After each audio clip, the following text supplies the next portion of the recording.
প্রেমের টানে নিজের চেয়ে বয়সে বড় বান্ধবীর বাবাকে বিয়ে করেছিলেন মেহের আফরোজ শাওন। এবার তার নিজের বাবাই তার চেয়ে ছোট মেয়ে বিয়ে করে উঠে এসেছে আলোচনায়। কথায় আছে, তুমি অন্যের সাথে যেমন করবে তোমার সাথেও তেমনটাই হবে। এই কথাটাই বারবার বলছেন নেটিজেনরা শাওনের বাবার দ্বিতীয় বিয়ের খবর প্রকাশ্যে আসার পর থেকে।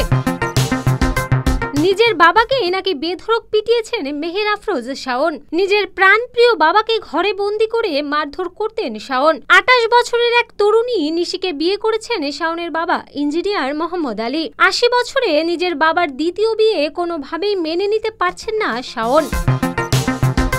নিজের চেয়ে ছোট এক নারীকে সৎমা হিসেবে মেনে নিতে একেবারেই নারাজ হুমায়ুন আহমেদের দ্বিতীয় স্ত্রী শাওন।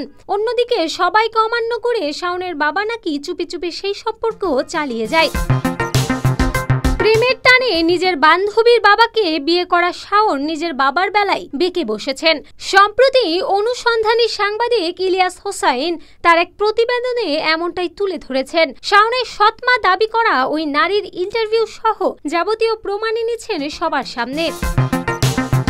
ওই নারীর দাবি কাজী ডেকে সসম্মানে বিয়ে করেছিলেন শাওনের বাবা, কিন্তু বিষয়টি সামনে আসতেই শাওন নিজের বাবাকে করেছেন নির্যাতন এবং 24 সালে মাদকাসক্ত বলে বাবাকে পাঠিয়েছেন রিহাবে। অন্যদিকে ওই নারীকে নানা ধরনের হুমকিতে রাখছে শাওন ও তার পরিবার।